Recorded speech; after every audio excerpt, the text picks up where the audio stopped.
Good afternoon, everybody. You're all very, very welcome to this afternoon's conferring ceremony for the Faculty of Arts, Humanities and Social Sciences. And I have to say that it's absolutely wonderful that we get to see you all here in person this afternoon, and you were really warmly welcomed after what seems like an eternity since the last time that we had people here on stage with us for conferring. So a very warm welcome to you. It was wonderful to come across the plaza this afternoon and just hear the buzz of excitement and achievement that's all around. I'm Professor Patrick Ryan. I'm the Associate Vice President for Student Engagement. And a warm welcome to all those who are joining us from near and from far and from really far away across the world.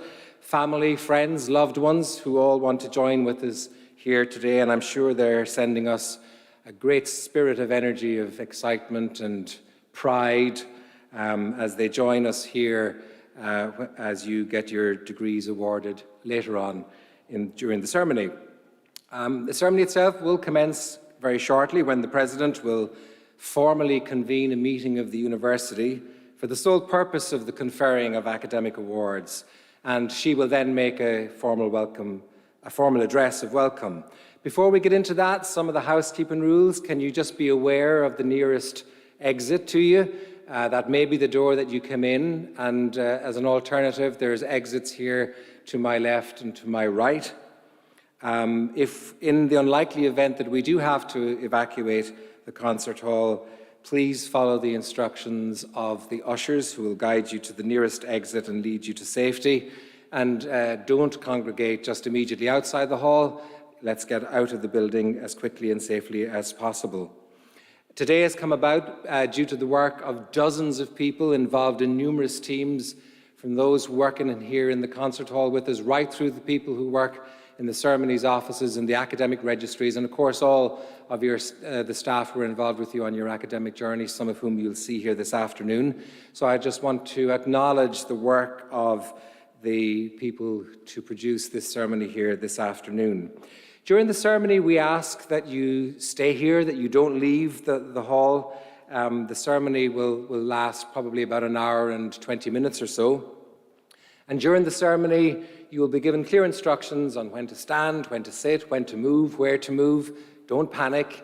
We'll keep it in hand, and all will go relatively smoothly, we hope. Just to advise you that we have an open campus here, as you know, and we have no control over non-accredited photographers who offer their services to our graduates while on the grounds here of UL. The university's accredited photographer is based in the Castletroy Park Hotel. There is, however, a framing service for your parchment in Ego 10 following this ceremony, and that's the building where you picked up your robes earlier. Can I ask you all to please double check if you have a mobile phone on you now that it's switched to silent, because during a ceremony like this, where there's a live feed, the various songs and anthems and pings that come through are picked up, and it can be quite distracting for those in on the live feed. And of course, as it's a live feed, and in order to stay within public health guidelines, please maintain your masks on at all stages. You have mobile phones, I can see. We're really happy if you'd like to take photographs during the ceremony, but please remain seated and ensure that your phone remains on silent. We encourage you to celebrate the day by taking photographs and then sharing them on social media using the hashtag ULGraduation. So before we get to the formal ceremony in a few minutes, I would like to give you a few words about the ceremony itself, and in particular, the significance of the attire of academic staff and you as graduands. The origins of academic attire date back to the 12th century, when universities were beginning to emerge. At that stage, the dress of the scholar, both the student and the teacher, was that of a monk. The academic gown can be traced back to the Council of Oxford in 1222, where the local bishop decreed that all clergy should wear a closed, flowing gown. Both Oxford and Cambridge adopted this practice and continued with it, even when clerical attire changed. In 1895, formal standards were agreed for American universities, which continue to this day. There, the colour used is indicative of the subject to which the degree pertains. This same uniformity of colour and style does not apply here in Ireland, and you will find it very difficult to identify a pattern or a consistency when you see academic staff assembled here on the stage in a little while.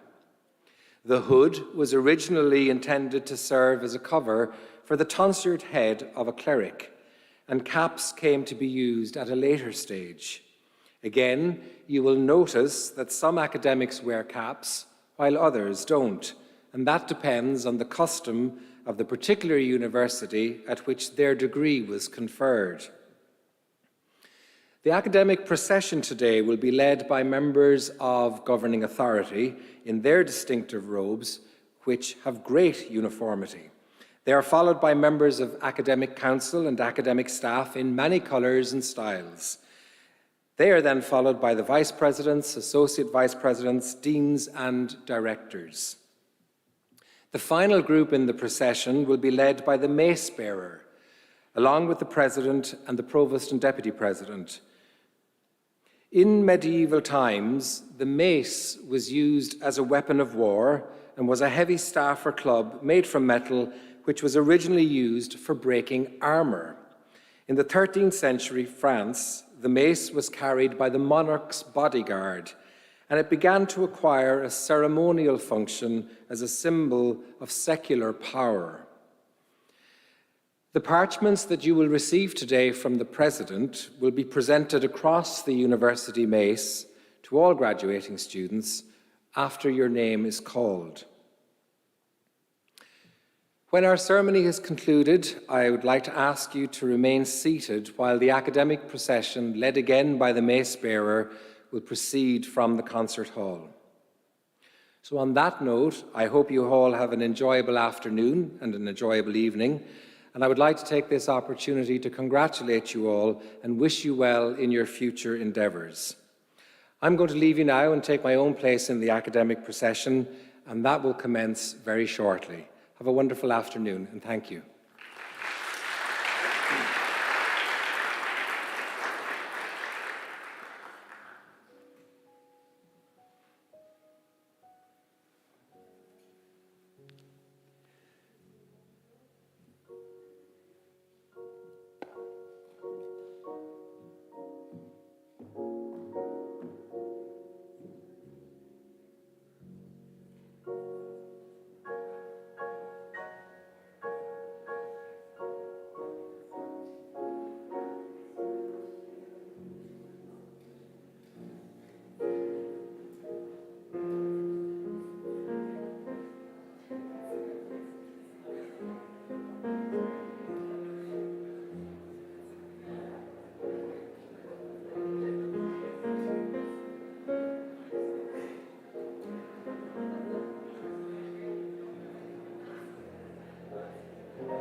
members of governing authority, members of the academic council, partners, parents and families, graduates of the class of 2021, colleagues.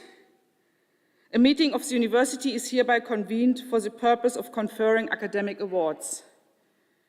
Exercising the power granted to the University of Limerick by Oireachtas Éireann, I thereby confer degrees of the university on the graduates from the Faculty of the Arts, Humanities and Social Sciences. Students not present are hereby conferred in absentia.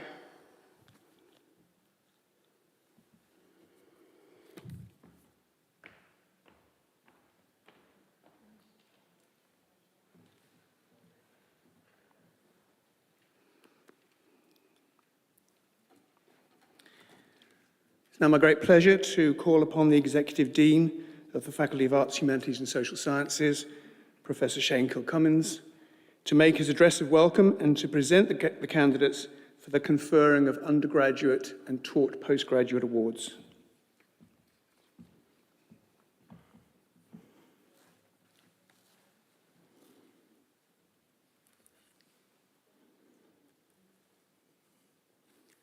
President, members of the Governing Authority and Academic Council, distinguished guests, graduands, friends and colleagues, it is my pleasure to welcome you to this conferring ceremony. The synthesizing impulse underpinning the diversity of subjects and disciplines in the faculty is a concern with humanity and citizenship, what people and societies value, how they live, communicate, experience themselves and their surroundings, govern their relations, and make ethical decisions and choices. The possibilities and opportunities presented by these disciplines are captured in the faculty's mission statement, creating knowledge in a better world. The richness of scholarship in our disciplines has helped you to express creatively, to think critically, to reason, to raise questions, to communicate with clarity, to engage empathically, and to understand diversity and dimensions of difference. These are skills that are vital in our institutions, economies, work environments, and communities. They connect people, celebrate our cultures, foster creative and ethical thinking, challenge orthodoxy, and sustain and reimagine our future.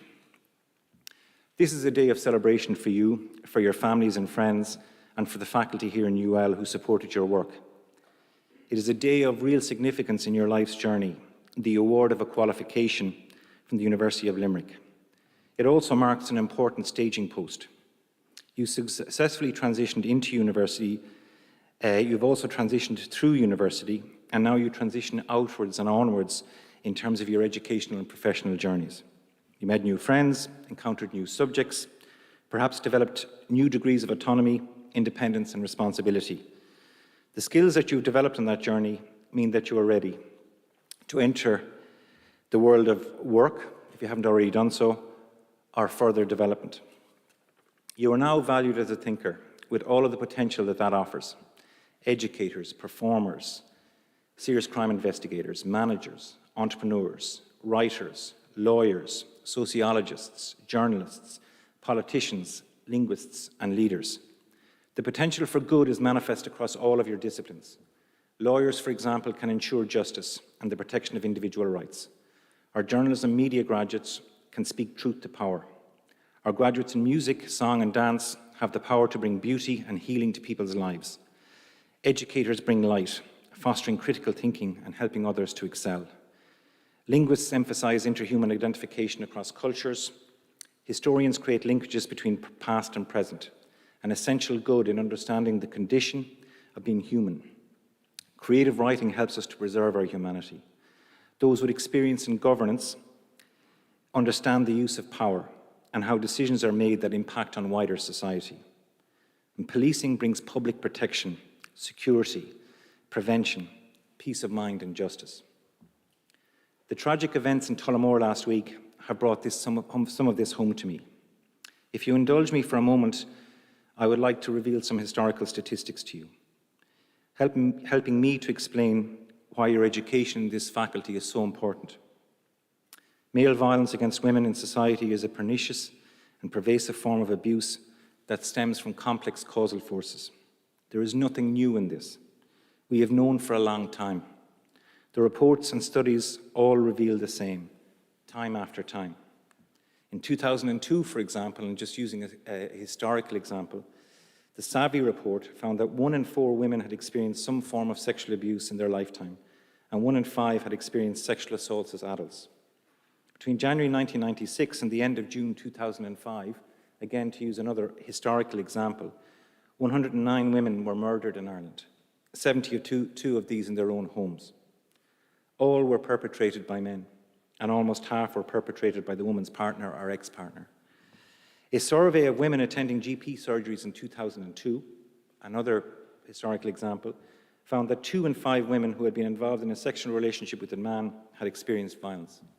And this is confirmed again in a 2014 study entitled Violence Against Women, an EU-wide survey.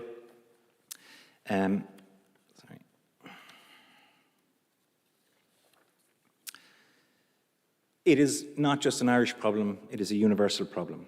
A 2018 WHO study from 161 countries between 2000 and 2018, for example, found that nearly 1 in 3, or 30% of women, have been subjected to physical and/or sexual violence by an intimate partner or non-partner, or both.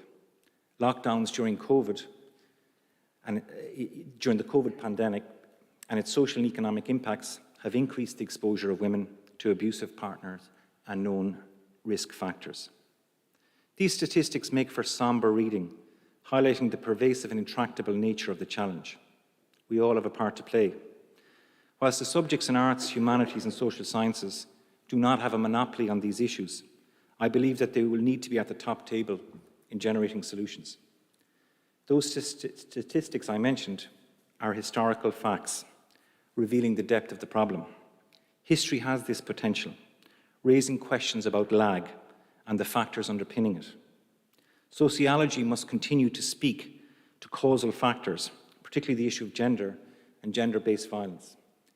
Careful journalism must illuminate the issue in the everyday. Language offers a medium for rational argument and reason, but also the expression of frustration and the hope for better days. Law has an important coordination function, juridifying new forms of inclusion, such as complainant and victim rights. It also enables the pursuit of justice. Policing brings protection and security in our communities. Politics can speak truth to power. Human rights acknowledges the intrinsic value of each human life and the importance of equal concern and respect for all individuals. Music brings healing and remembrance, and anyone who saw the Late Late Show last Friday night will know the powerful role our colleagues in the World Academy of Music played in that regard. I would say to you, therefore, that you are scholastically and academically well equipped to contribute and play a role. You can make the public interest space more accessible, more representative, and not so reliant on traditional voices or claims makers. You have a powerful potential for empowerment and the mobilization of activism, and for effectuating social and institutional change. As men in particular, we need to play our part in supporting women in raising these issues and in creating a safer and more inclusive environment. I will now return to less challenging, less tragic and less traumatic matters, the celebration of your graduation. I have witnessed many graduations during the course of my career, since my own graduation a very long time ago. I've been trying to think of some guiding principles which I have learned and which now may be of interest to you, or maybe perhaps of some use to you. So indulge me again for a few moments whilst I impart these personal insights. Lesson 1, hard work works and talent is overrated. The logic of success in any sphere of life is grounded in hard work. There are no quick or easy paths, no pills or purchases that will soften the requirement. Natural talent is a gift, but it is sometimes outside your control. A work ethic, in contrast, is entirely within your control. You can decide to have a hard work mindset, to have an energy about your approach to tasks. People will see that and they will value it. Very often, opportunities will coalesce around those who will work with them the most, who will value them the most. These invariably are the people who will work the hardest in respect of the opportunities that are presented, because they have created the environment in which to take the opportunity. Arnold Palmer, the brilliant golfer, put it well when he said, the more I practice, the luckier I get. Identify with a strong work ethic, not with the label of a particular talent. A work ethic is sustainable and can be lifelong. Talent may be ephemeral and may restrict you if not managed properly. Lesson 2. Be humble and treat people as ends, not as a means to an end. Recognize the intrinsic value of each human being. You are no better than anyone else, but you, like everyone else, have a huge potential for greatness. Let that sit with you for a while. Each human being has an intrinsic worth, no matter what their circumstances. You may be brighter, better looking, have more money, and so on, but your life is no more important than anyone else's. Once you recognize that, you can use it as a true line for your own life. I have sometimes heard the quote, "Be nice to people on the way up, because you might meet them again on the way down." But that breaches Immanuel Kant's categorical imperative, that people are ends in themselves and never a means to an end. So be nice to people and be kind to them because of their intrinsic worth, regardless of their station or of your station. Be of service to people. Help them to excel. Once you do that, you're moving yourself and others towards greatness. As Harry Truman once put it, it is amazing what you can accomplish if you do not care who gets the credit. Lesson 3, be resilient. Life throws all sorts of challenges, failures, defeats, and sickening blows at us. Some will be expected, and some will come out of the blue. These setbacks are very much part of living. It is my firm belief, however, that the person who refuses to give up, who keeps dusting himself or herself down time after time, following failure and defeat, has the most competitive advantage of all. Samuel Beckett put it well when he said, "Ever tried, ever failed? No matter. Try again, fail better." Thomas Edison found 999 ways not to make a light bulb, but on the 1,000th attempt, he changed our lives forever. Keep failing better in your lives. Keep striving for greatness. Expect failure and develop the resilience and fortitude to deal with it as it arises.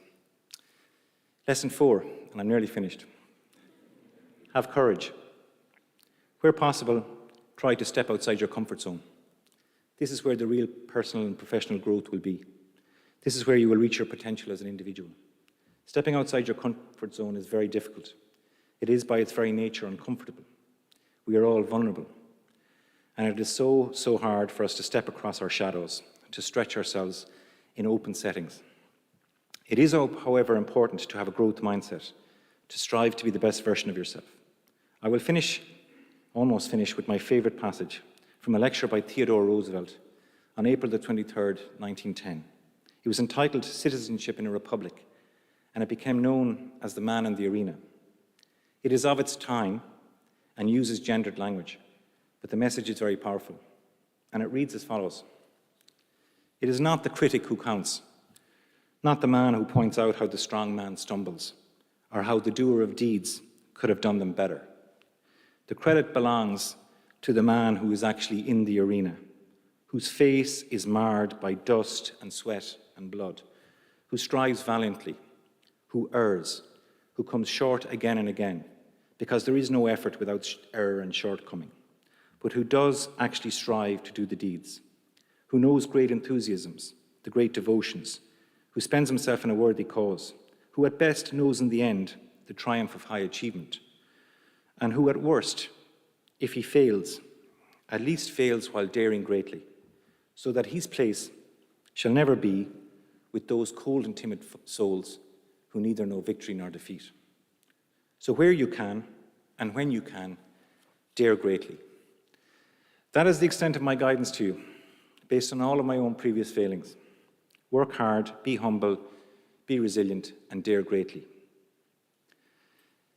On this day, I would also like to acknowledge our staff, represented by this brilliant motley crew here behind me. We should truly cherish them. They are educators and scholars, all outstanding experts in their fields, national and international commentators and policy influencers.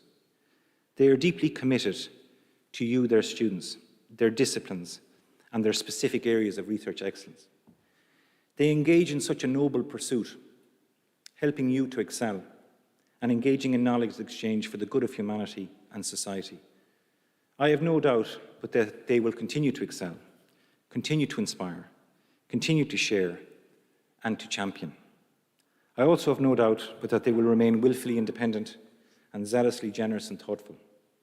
It goes without saying that we, as an institution, and you as students, owe them a debt of gratitude.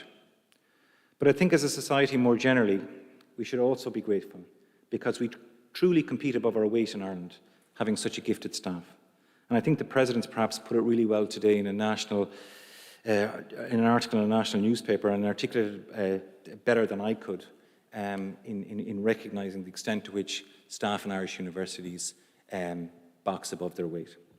So all that is left for me now to do is to congratulate you on your achievements and success to date. Thank you for attending this beautiful and great university. My hope for you now is that you create good lives for yourselves. I wish you every success in your future endeavours.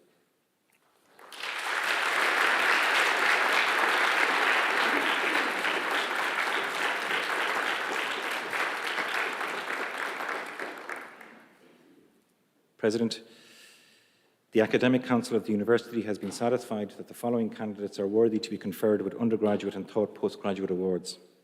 Therefore, I present the candidates and request you to confer the awards on them.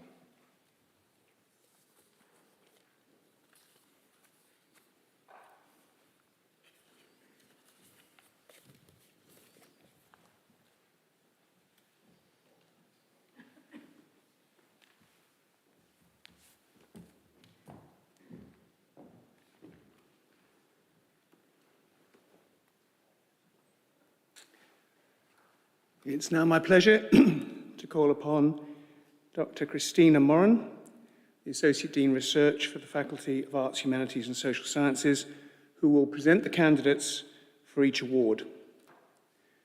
For each award, Dr. Moran will first read the names and the President will present the parchments for the students attending today's ceremony in person, after which Dr. Moran will read the names of those students graduating for the same award in absentia.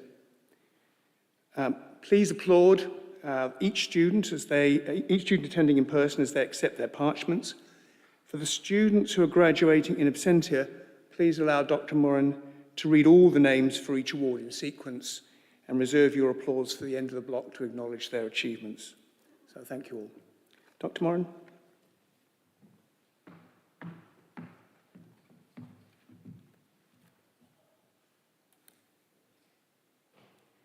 The certificate in music and dance, the following students are conferred in absentia: Catherine Coleman and Cian Ryan.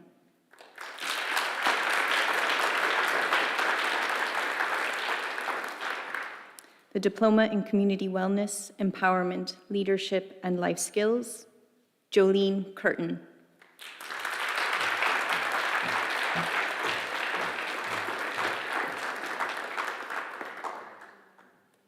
Bachelor of Arts, Natalie Kahour.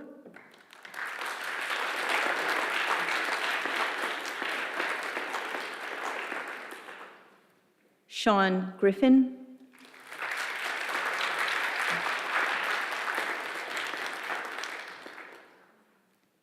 Shane O'Donoghue.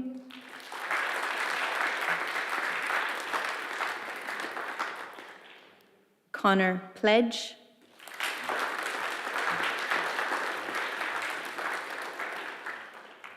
Sophie Power.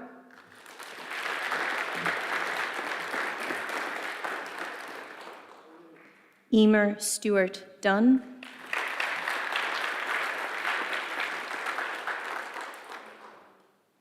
And the following students are conferred in absentia: Michael Brown, Sophie Devery, Andrew Fitzpatrick, Ronan Godley, Joseph Harrison, Kira Hayes, Isha Jadia, and finally, Amelia Waldron.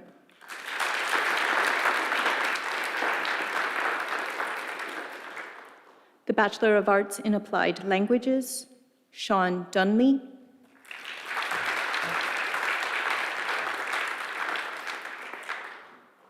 The following students are conferred in absentia: Neil Anglim and Roisin Mullen.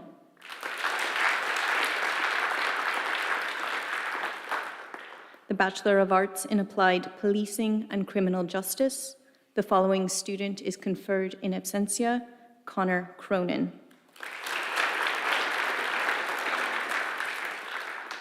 Bachelor of Arts in European Studies, Ruth Gallagher.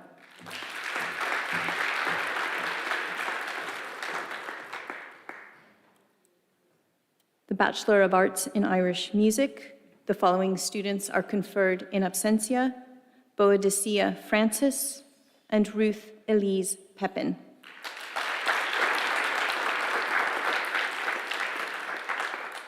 The Bachelor of Arts in Journalism and New Media, Ronan Coughlin.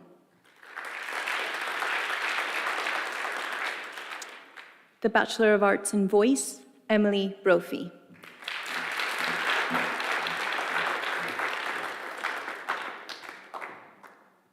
Bachelor of Law, Law Plus, Aoife Fleming.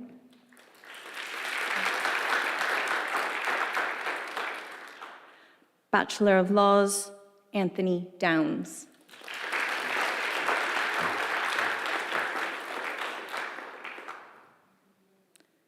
The Graduate Certificate in Technical Communication and E-Learning. The following student is conferred in absentia: Matthew O'Sullivan. Graduate Diploma in Journalism. The following student is conferred in absentia: Anna Maria Casey. The Graduate Diploma in Politics. The following students are conferred in absentia: Ikenna Inwachukwu and Killian O'Gara. The Graduate Diploma in Public History and Cultural Heritage. The following student is conferred in absentia: Yvonne Tracy. The Graduate Diploma in Sociology, Youth, Community and Social Regeneration, Olubukolo Abim Giwa.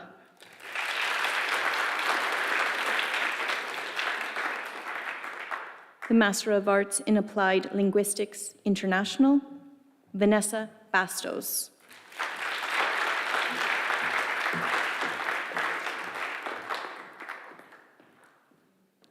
Aurélie Moulin.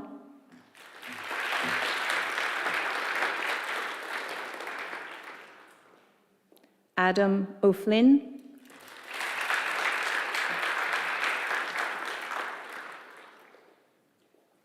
Sahida Wilson.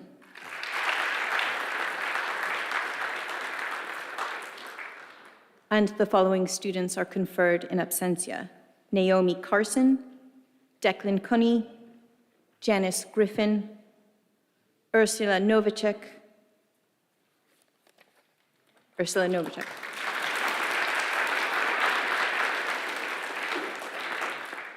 The Master of Arts in Community Music, Theodora Byrne.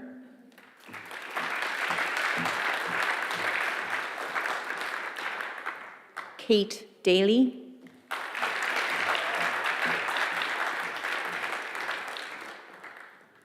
Sean Murphy.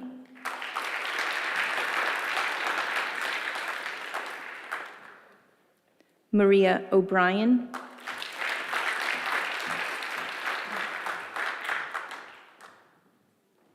Linda Walsh.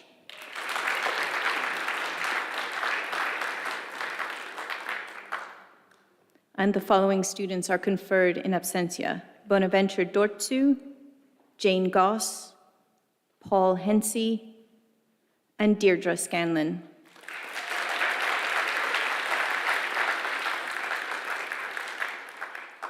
The Master of Arts in Community Research, Shannon Sweeney.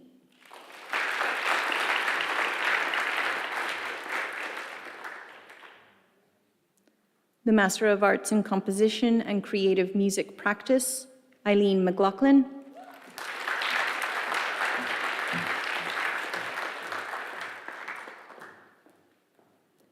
Kelsey McFadden,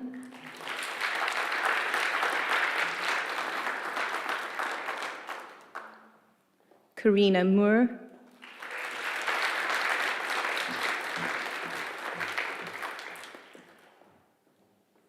Yelena Perusic,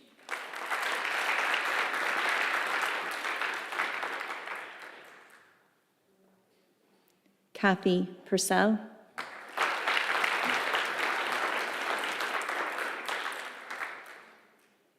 and Daniel Ryan.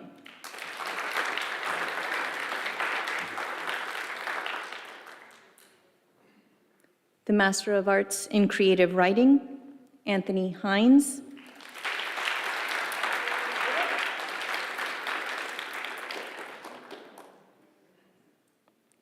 Karunakara Ashok Karanth.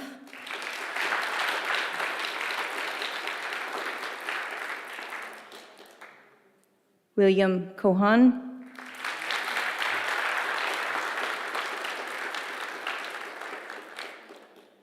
Julia McNamara.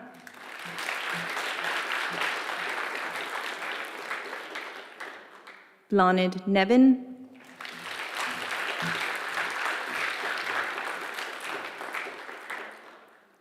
Lorraine O'Byrne.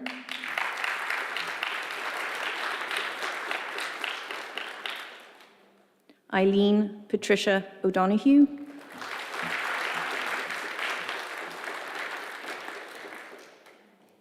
Nathan O'Connell.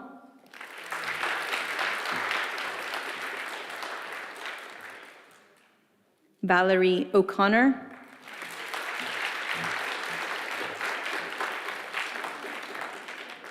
Michael Power.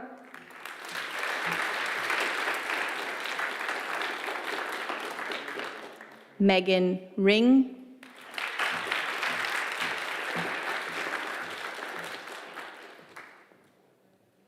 Philippa Slattery.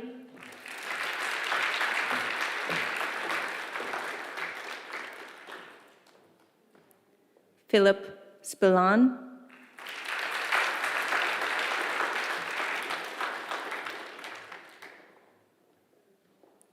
Jason Tully.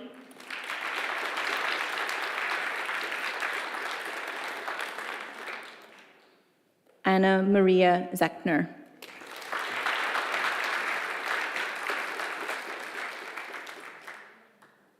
And the following students are conferred in absentia: Dane Petsimiris and Daniel Whelan.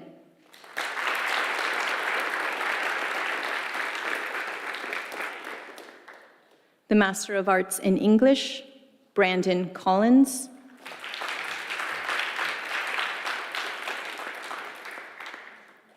Connor Fitzgerald.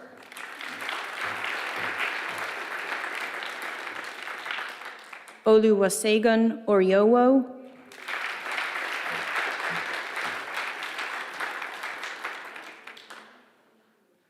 Sarah Staus.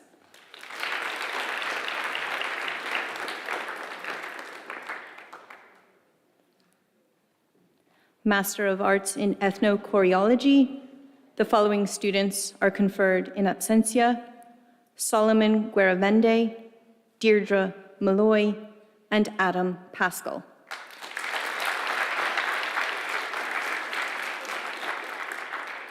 The Master of Arts in Ethnomusicology, Simon Morgan.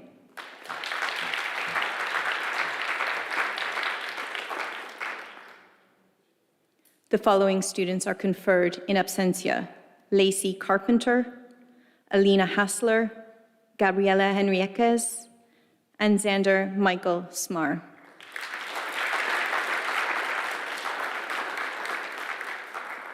The Master of Arts in European Politics and Governance, Chloe Hennigar.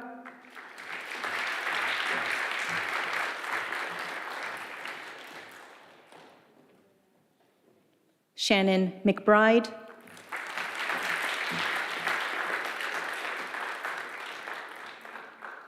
And the following students are conferred in absentia: Thomas Rottier and Man Shi.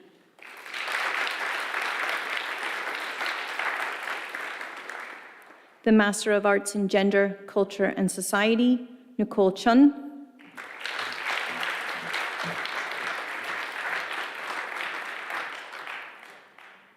Bernadette Daly.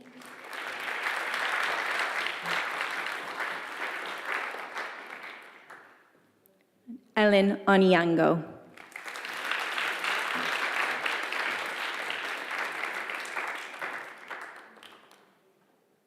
The Master of Arts in History, Muireann Casey.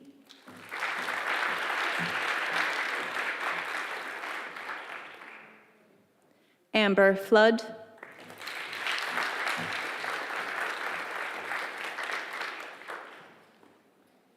Kelly Maher.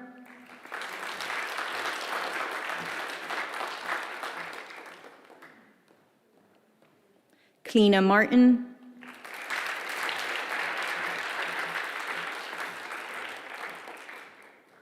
Hannah O'Sullivan.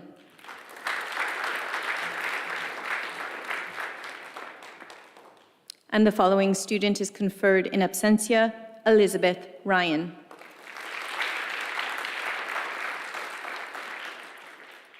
The Master of Arts in History of the Family, Claire Bradley.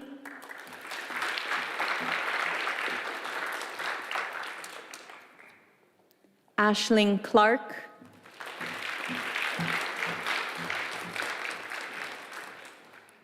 Bernadette Cunningham.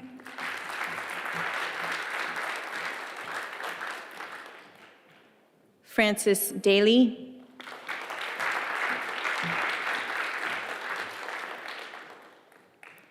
Emer Doyle.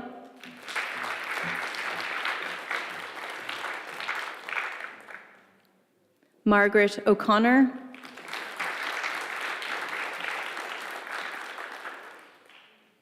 Linda Wilson.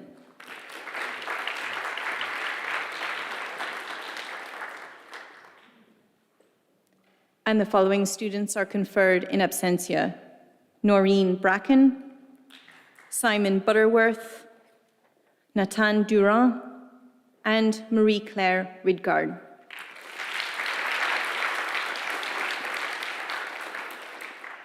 The Master of Arts in Human Rights and in Criminal Justice, Ciara Doyle.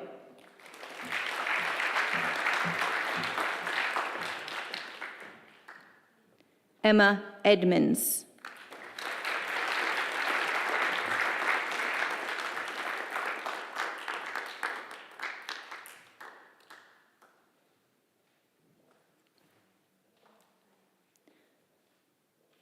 James Egan.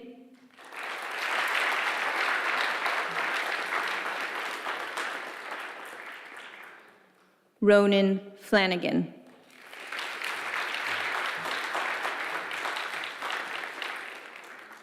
Jerome Paul Gibson.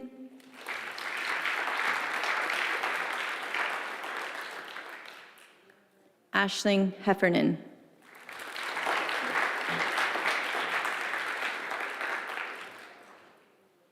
Mary Lawler.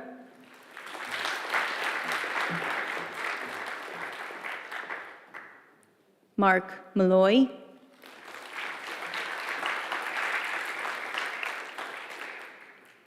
Lorna Osborne Ryan.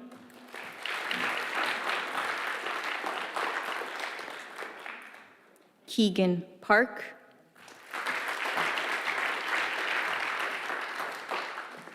Kevin Stewart.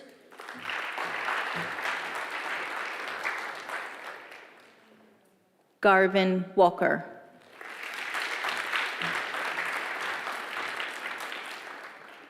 And the following students are conferred in absentia: Dara Byrne, Eva Doyle, Bronwyn Malone, Adrian McGoldrick, Vincent McRory, Patricia Morin, Donal Nagel, Geraldine Scott.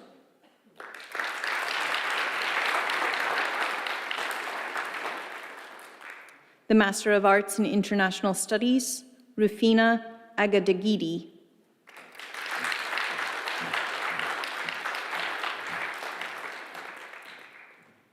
Ajoke Kikalomo Emmanuel.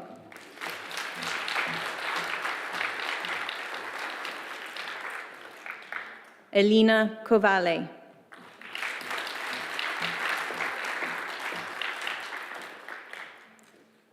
John Aduolo Samuel.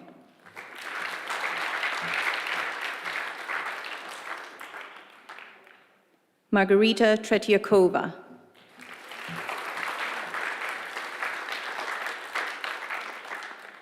And the following students are conferred in absentia: Connor Daly, Rachel Mahan, Julia Ricci, Sabrina Schrad, and Morgan Slade.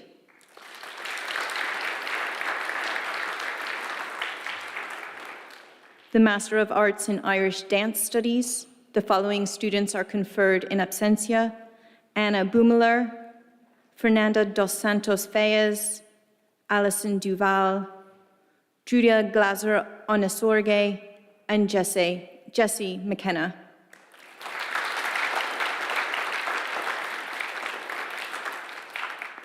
The Master of Arts in Irish Music Studies, Mark Cooney.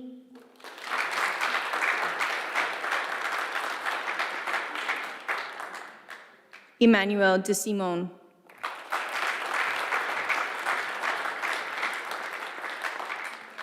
And the following students are conferred in absentia: Erin Collins and Lisa Dunn.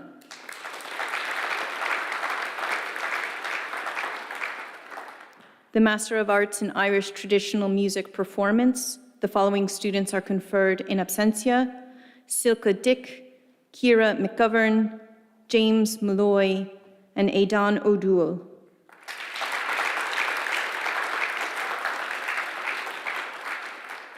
The Master of Arts in Irish German Studies. The following student is conferred in absentia: Katie Walsh. The Master of Arts in Journalism, Maxim Dundon.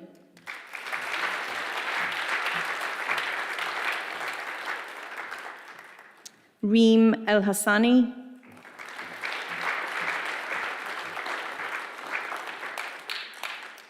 Mustafa Fawaz.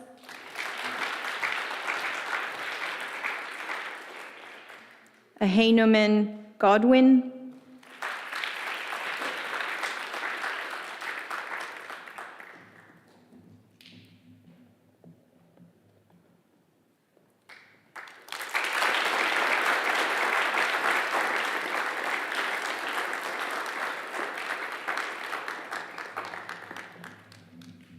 Owen Horkin.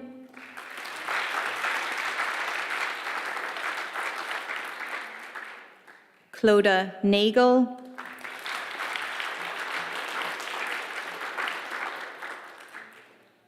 Aoife O'Callaghan.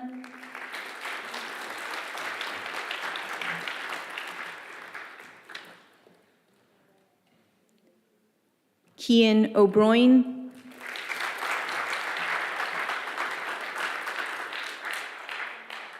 Katie Elizabeth O'Donovan.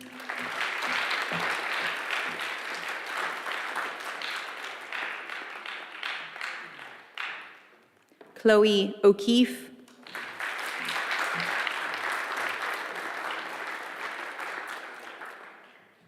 Lauren Rush.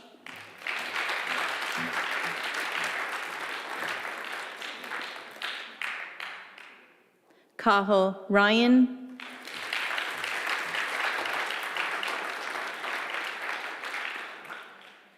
And the following students are conferred in absentia: Shane Donovan, Kieran Van Dam, and Shishin Shang.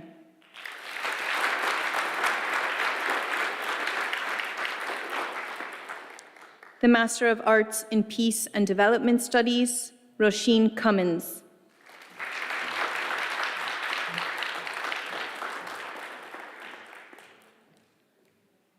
Udochukwu Ogweri.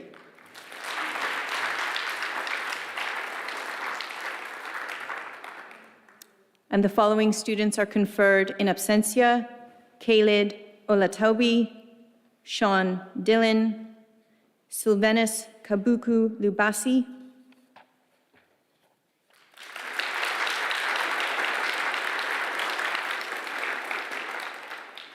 The Master of Arts in Public Administration, Jurate Andriaszewski.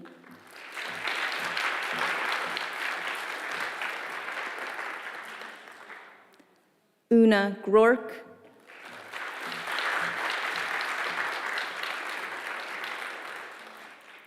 Alison McDevitt.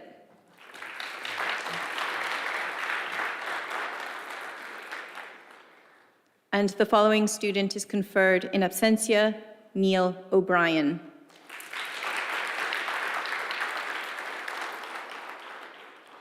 The Master of Arts in Public History and Cultural Heritage, Aisling O'Brien.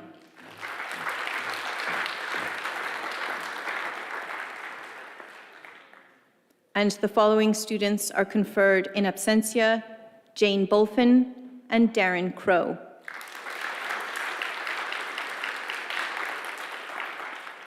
The Master of Arts in Ritual Chant and Song, the following student is conferred in absentia, Cecilia Ik Huang Ting.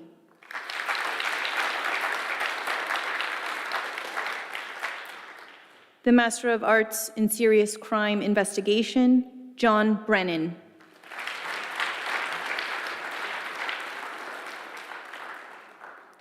Damien Patrick Coakley.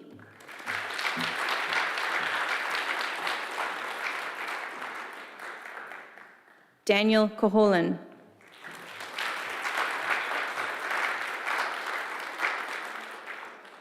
Michael Corbett.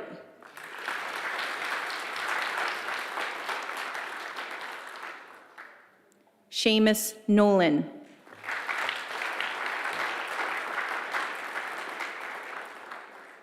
John O'Flaherty.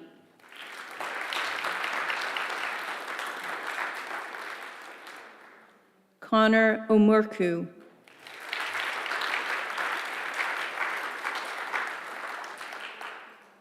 Angela Willis.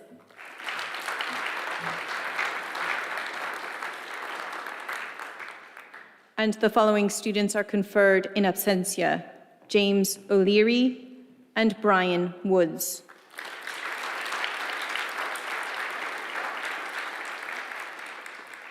The Master of Arts in Sociology, Youth, Community and Social Regeneration, Ojo Ada.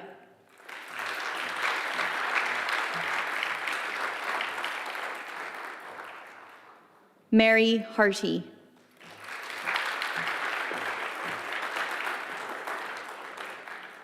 Patrick Murphy.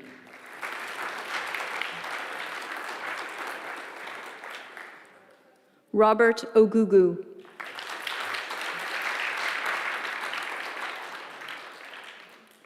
Patrick Gerard Cassidy.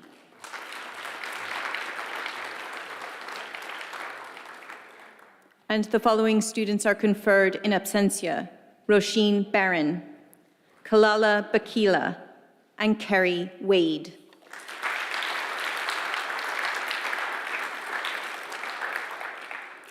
The Master of Arts in Songwriting, Jenny Akaga.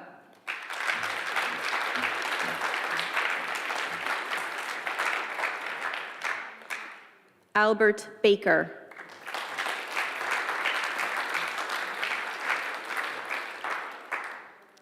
Owen Grimes.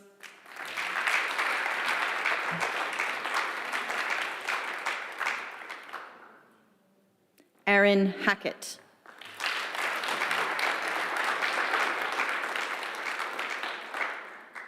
Shauna Nolan.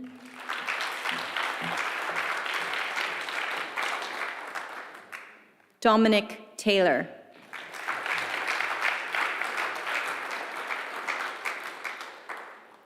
Niall Teague.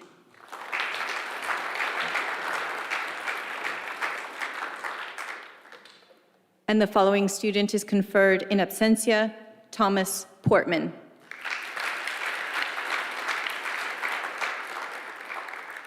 Master of Arts in Teaching English to Speakers of Other Languages, Christina Apovoloe.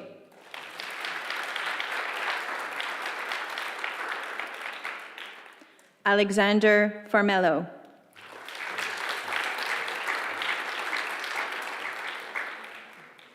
Neve Flynn.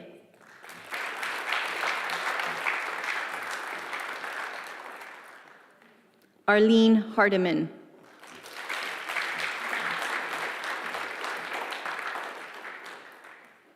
Patrick Lynch.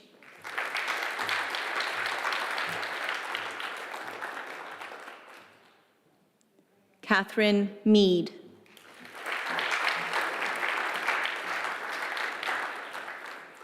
Helena Sansa.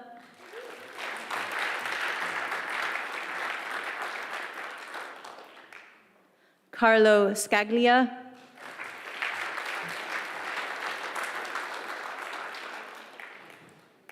Ramon Suarez.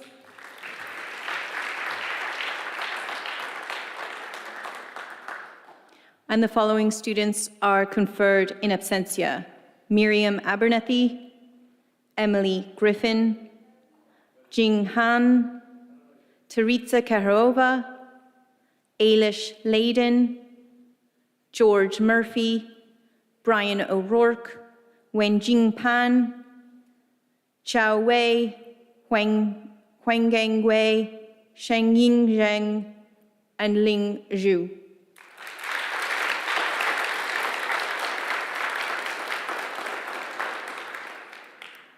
Master of Arts in Technical Communication and, sorry, it's been cut off on my program, and e-learning, thank you. Gareth Bryn.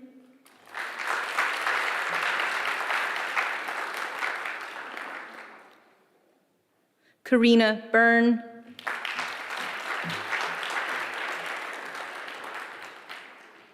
Marie Cody.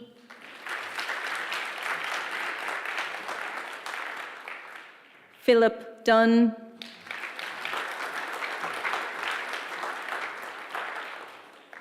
Timothy Golden.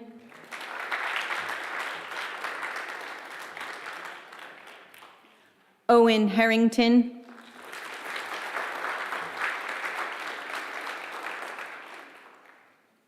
Katrina Joyce.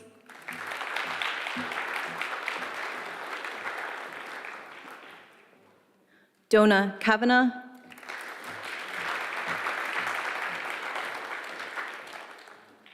Chloe Keane.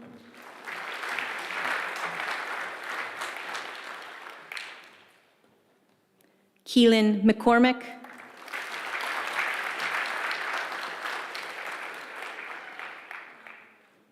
Aoife McMahon.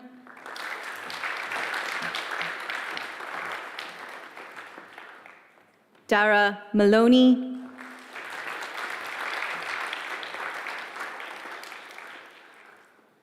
John Magumya.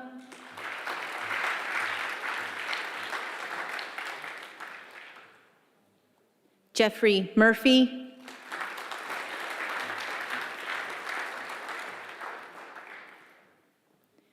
Aidan O'Neill.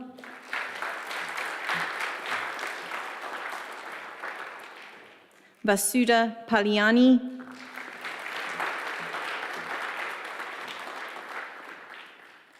David Slattery.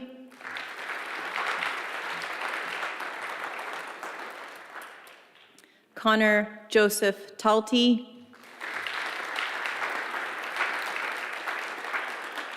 Sophie Wicks.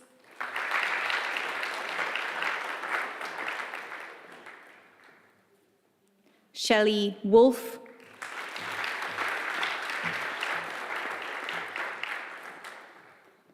And the following students are conferred in absentia: Avril Dunn, Roisin Hennigan, Evelyn Keating, Annika Meyer, Elizabeth Maroney, Sinead Murphy, Brona O'Grada, Owen Patrick O'Keefe, Dervla O'Sullivan, and Samuel Whelan.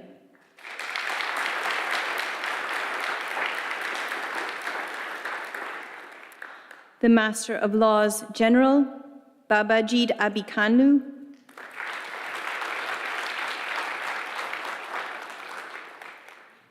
Nawar Assad.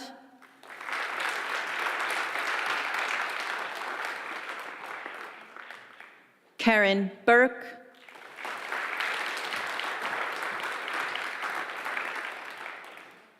Panache Chikwengo,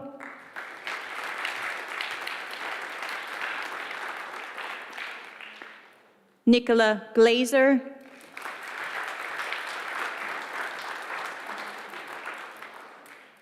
Mohammed Hindawi,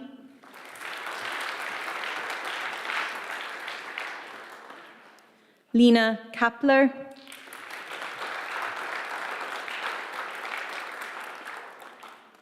Duncan O'Deek,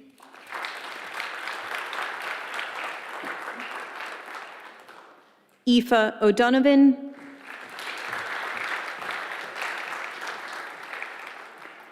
Sinead Prunty,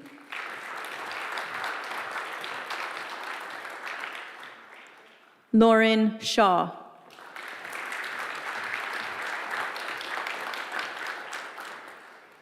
And the following students are conferred in absentia: Bruna Brook, Adam Duggan, Aisling Murphy, Adrian Tolty, and Jasmine Wearer.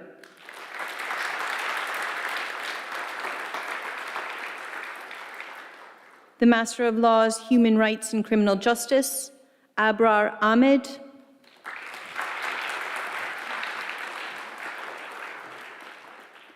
Mark Allen,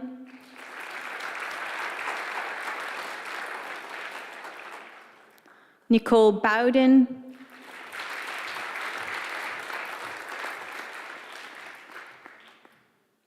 Hugh McNulty,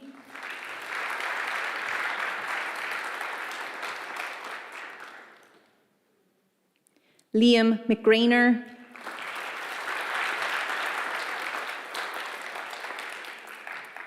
Killian Murphy,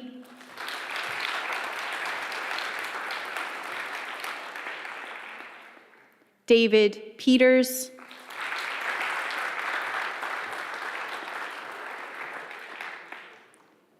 Tegwin Stevenson,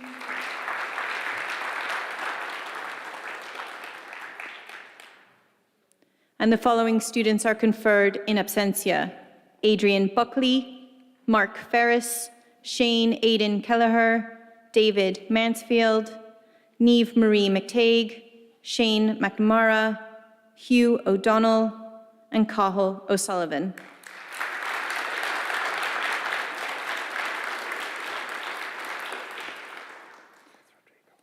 Master of Laws, International Commercial Law, Dominique Alves de Lima Rodrigo.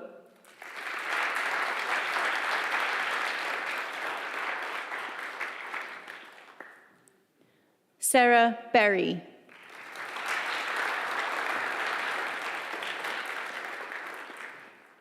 Saoirse Gallagher.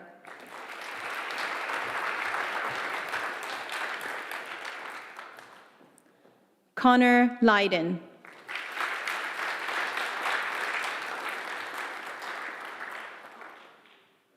Omofofev Ogotomo.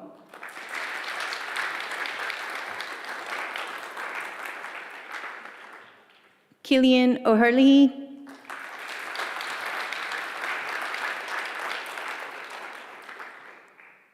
Shelley Riley.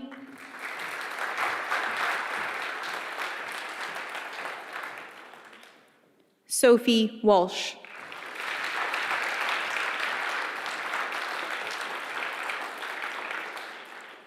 And the following students are conferred in absentia: Ingrid Fernandez Ribeiro, Andrei Kimichik, Alana McCreesh, Kian Ronan, Bao Tan Tran, and Imani Tutu.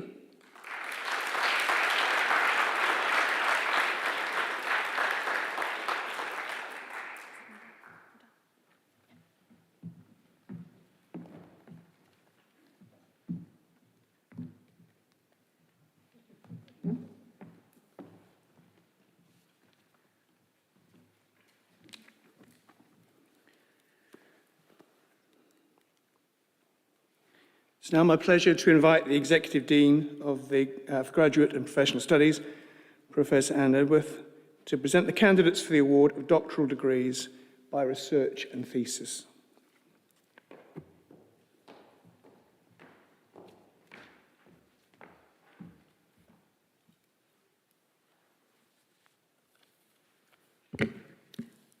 President, the Academic Council of the University has been satisfied that the following candidates are worthy to be awarded doctoral degrees by research and thesis.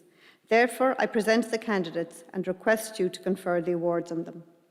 The doctoral candidates have successfully undertaken a programme of study and research involving the submission of a thesis and its examination by internal and external examiners. The candidates will be presented with their parchments by the President.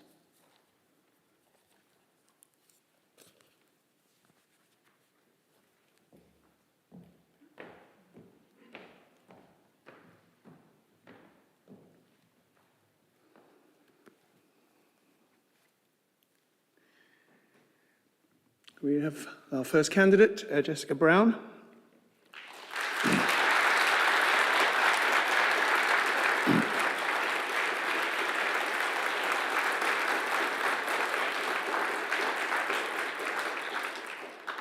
Jessica has successfully submitted a thesis under the supervision of Dr. David Coughlin, Dr. Donald Ryan, and Professor Michael Griffin.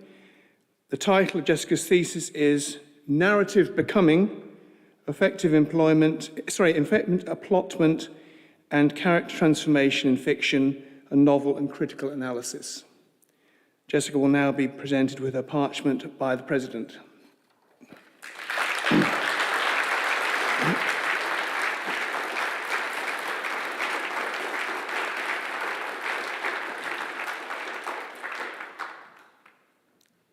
Milena Kalakari Cosentino.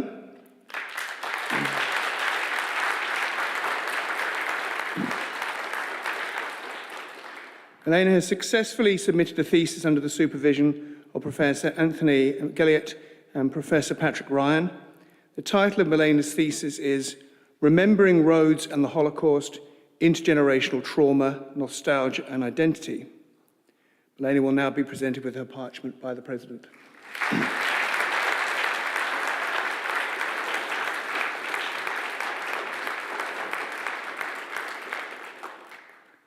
Eva Finnerty.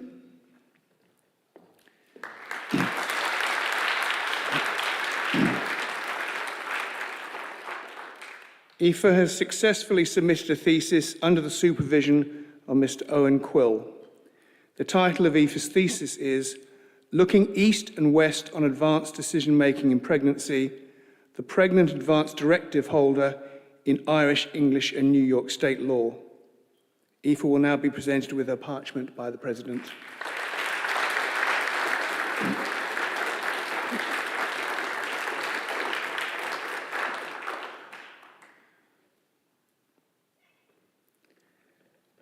Christopher Fitzgerald.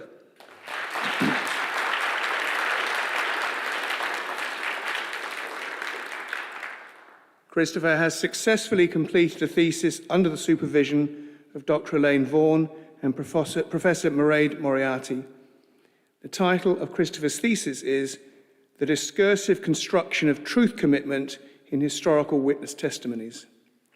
Christopher will now be presented with his parchment by the President.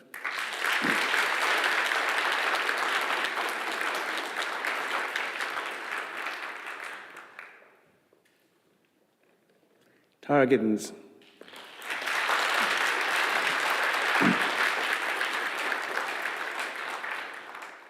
Tara has successfully submitted a thesis under the supervision of Dr. Tina O'Toole.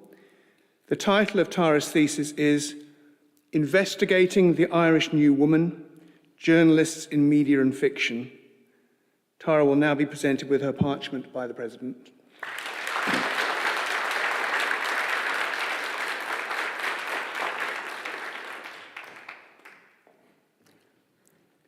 Sophie Lee.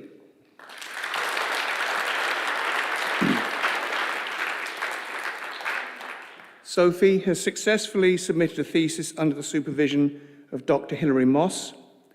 The title of Sophie's thesis is An Investigation into the Effects of Music Psychosocial Interventions on the Well-Being of People Living with Dementia and Their Family Carers. Sophie will now be presented with a parchment by the President.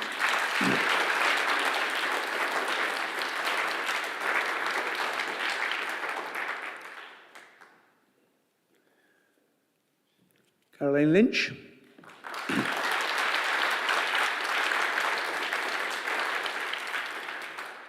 Caroline has successfully submitted a thesis under the supervision of Dr. Amir Spain and Dr. Laura Donnellan. The title of Caroline's thesis is Cyberbullying in Ireland, Legal Solutions for New Problems, an examination of whether Irish criminal legislation is sufficient to protect victims of cyberbullying who have suffered serious emotional harm as a result. Caroline will now be presented with her parchment by the President.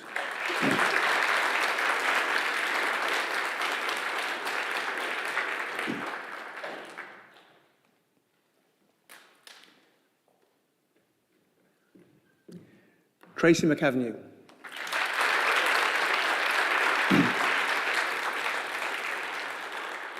Tracy has successfully submitted a thesis under the supervision of Dr. Tina O'Toole. The title of Tracy's thesis is Bringing Down the House, Architectural Feminism and Challenging the Ideal Home Space in Irish Women's Writing, 1922 to 1950. Tracy will now be presented with her parchment by the President.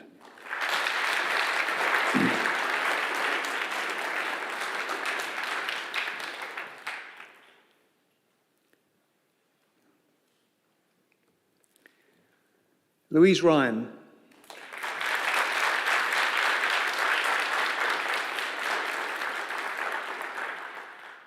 Louise has successfully submitted a thesis under the supervision of Dr. Carmen Cooling.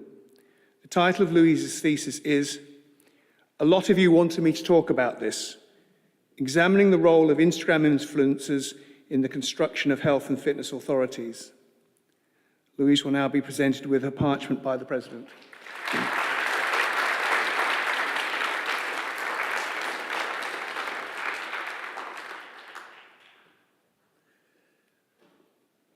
Simon Thompson.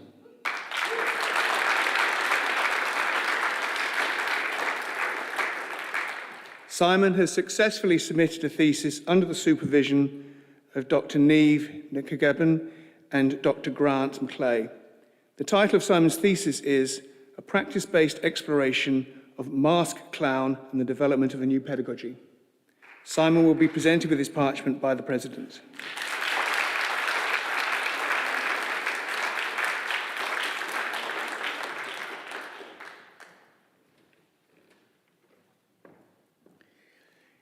Eva Yates.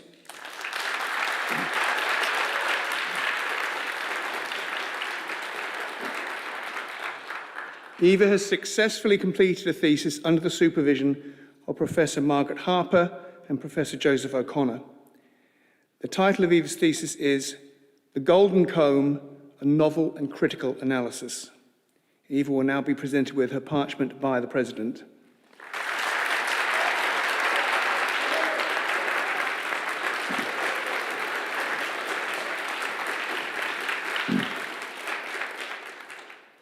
We finally have two PhDs to confer in absentia. If you could just acknowledge each with a round of applause, that would be great. The first is Robert Doyle. Robert has successfully submitted a thesis under the supervision of Professor Sarah Moore and Mr. Donald Ryan. The title of Robert's thesis is Autobibliography.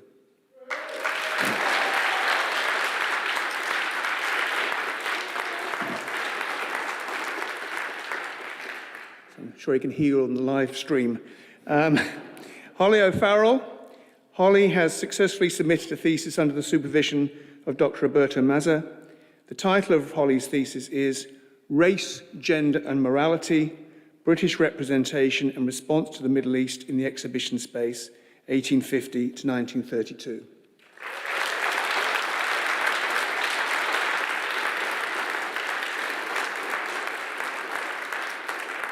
Thank you and congratulations to all of you. I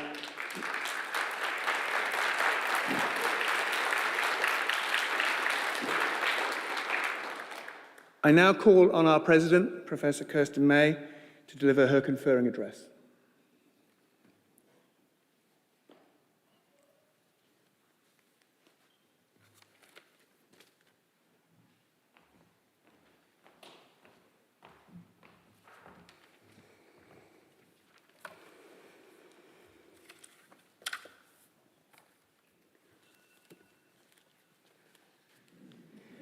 I was going to say mobile phones off, please. Dear Yves, welcome, graduates.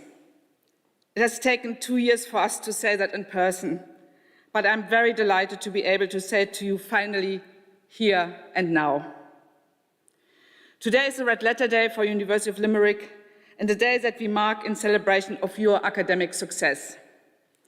Yes, we would have preferred for larger numbers, for your families and friends to be here and share in this occasion, but for now we will take this as a step towards the better days to come, for the new normal to take hold, for you, for this institution, and for society at large. Graduates, may I offer you the warmest of congratulations on completing this hugely important part of your lifelong learning journey. You have excelled academically, and all while we face some of the most challenging days in recent history. Your achievements cannot be underestimated, as it shows tenacity, determination, and strength of character for each and every one of you to be graduating here today. Be proud of your accomplishment. I'm sure your family, your friends, your tutors, and your peers share in that pride. As we rejoin to celebrate your success as a community of scholars, we should look at this institution as being part of a much bigger community.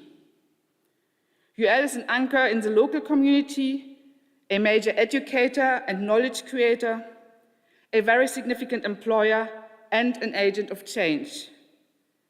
UL is also part of an international family that helps us look outward as we develop and strive to excel in the ways we educate you, our students and now graduates, to be the leaders of tomorrow.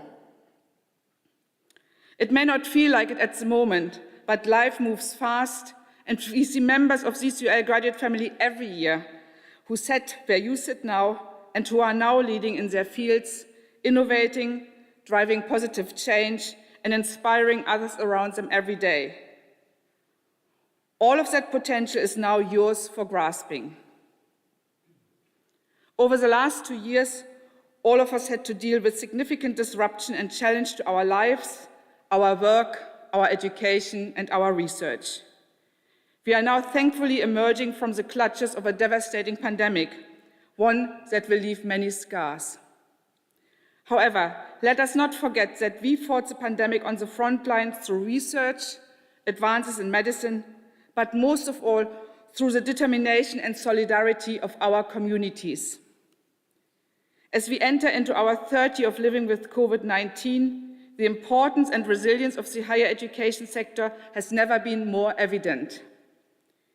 UL has always been described as an agile, entrepreneurial, and pioneering university. We have a reputation for shaping and trailblazing, responding to societal challenges, and contributing to the advancement of the Irish knowledge economy by working closely with employers to develop the right graduate attributes and skills, and by engaging with industry, communities, public agencies, and government in cutting-edge research, knowledge exchange, and impact generation. Here in UL, our response to COVID-19 was swift and determined. We've developed PPE, we worked tirelessly in the laboratories, and we studied and modeled how the virus would spread and what marks it may leave on society.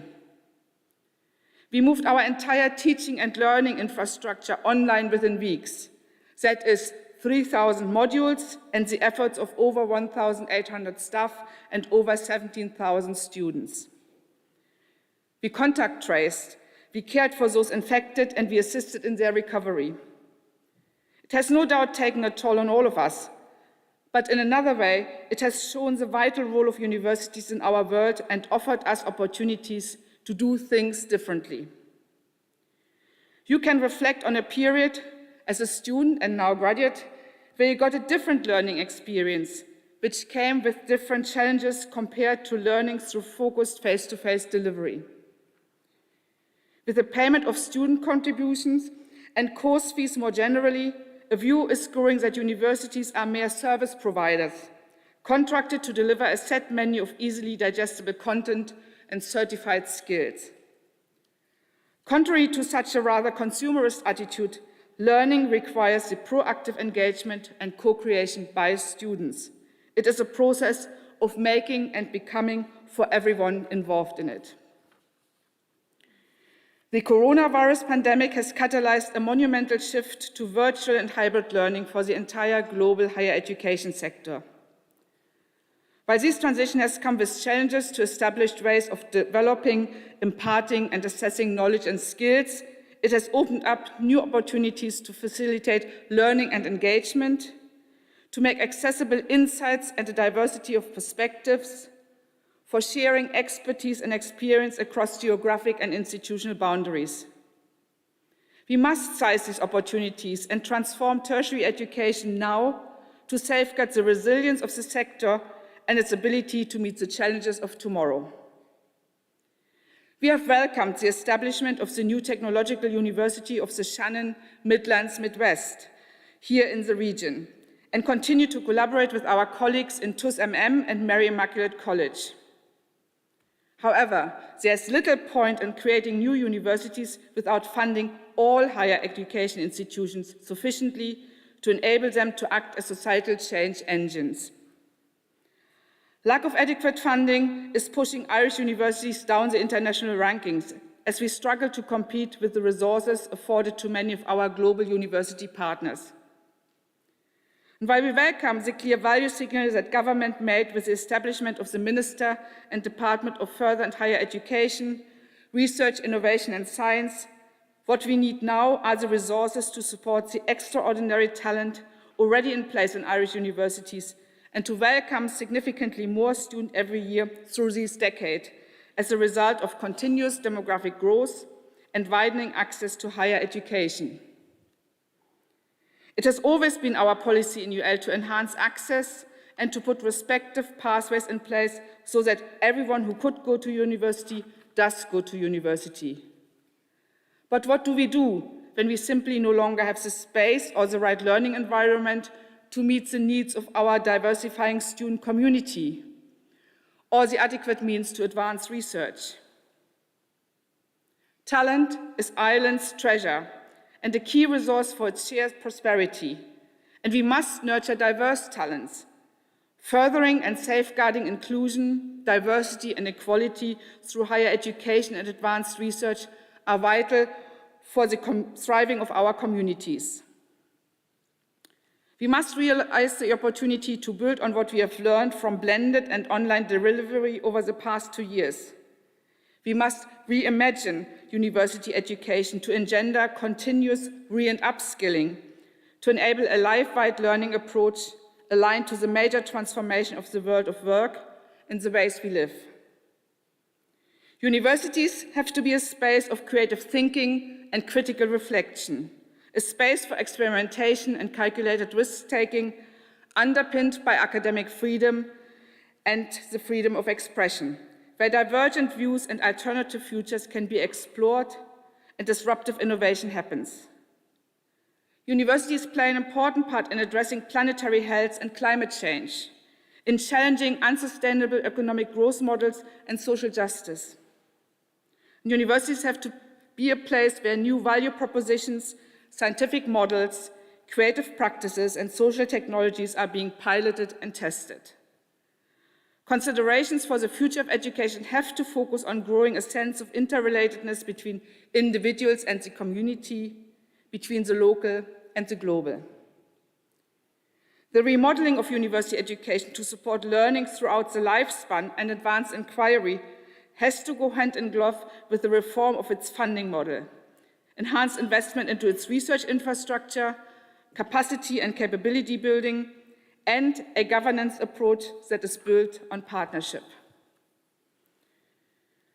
As I mentioned before, we are part of a local and international community, a community that we are committed to through our development plans for the UL City Centre campus in the heart of Limerick and our ambitions to grow our campus and its environs with a strategic development zone designation adjacent to the North Campus. Next week will mark the start of a new beginning as a small group of UL students undertake part of their educational journey on the UL City Centre campus. Our commitment to the region is steadfast. We will continue to strive for UL to be known as a destination for excellence in education, research and innovation. We will both develop and attract the highest caliber staff and the best students from all sections of society, both in Ireland and abroad, and ensure that Limerick and the Midwest are recognized as great places to live, study and work. Today, you emerge as our latest cohort of ambassadors who can share in that story and commitment. You are now armed with an award worthy of your efforts. An award from this institution comes marked with one of the highest graduate employability rates in the country and beyond. To that end, it is imperative that we continue to hone and support our strong employer relationships, as they are vital too for shaping future-facing academic programs that are relevant for students, parents and guardians and employers alike. Programs that include artificial intelligence or data analytics that focus on cybersecurity, machine learning, and indeed our industry-led flagship course in immersive software engineering with its over 50 industry partners are all future-facing and respond to the radical and rapid changes in and to professional fields and the occupational landscape. There are many influences informing these changes, such as digitization, the global flow of capital and information, the exponential growth of knowledge, scientific advances, and increases in disruptive technologies.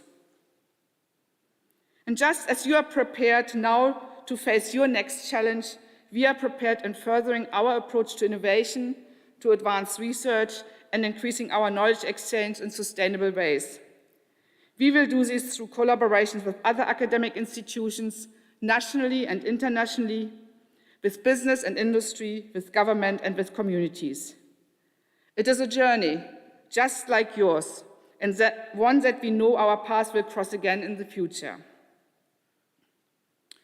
Our higher education institutes protect the value of academic achievements proudly and fiercely by ensuring that our governance of your educational journey reaches the highest international standards.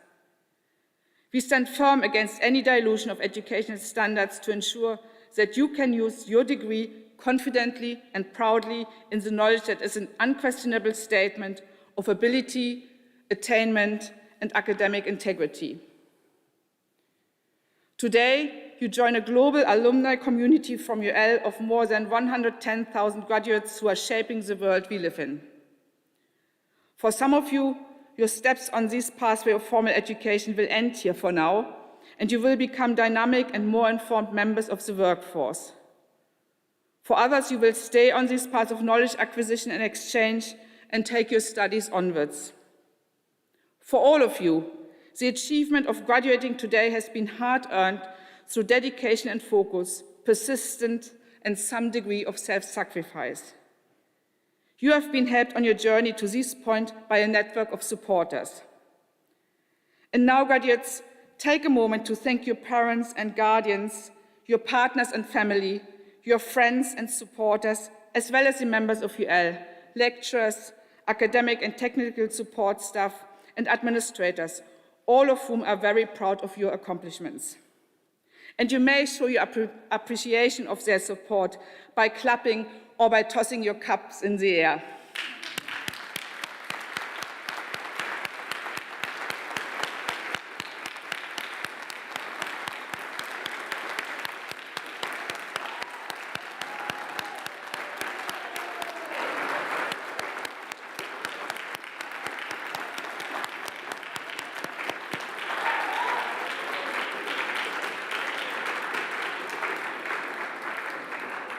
Thank you very much. That was for the supporters, and I think we need a bit more practice in tossing cups, but that's for next time.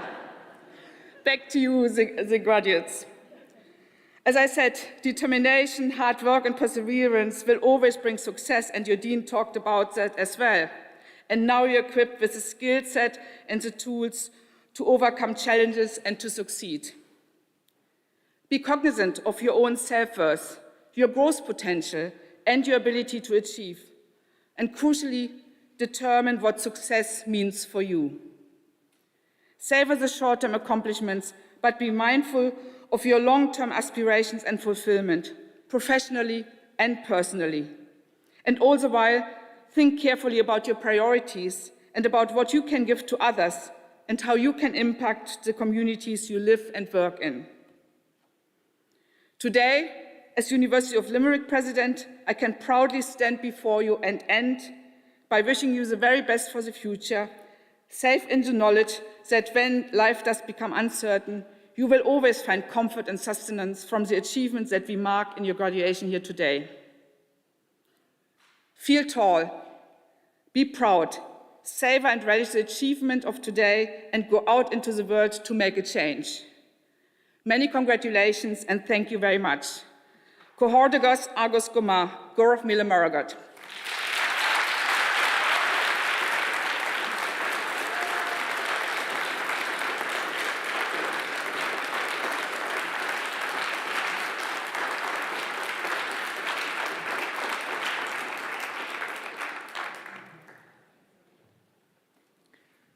So warm congratulations to all of you, whether you are here in person or whether you joined us online through the live feed and graduated in absentia.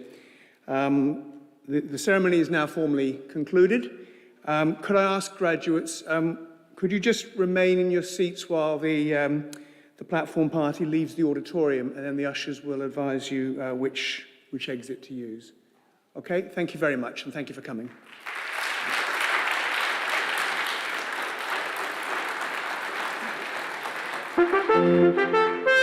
Thank you.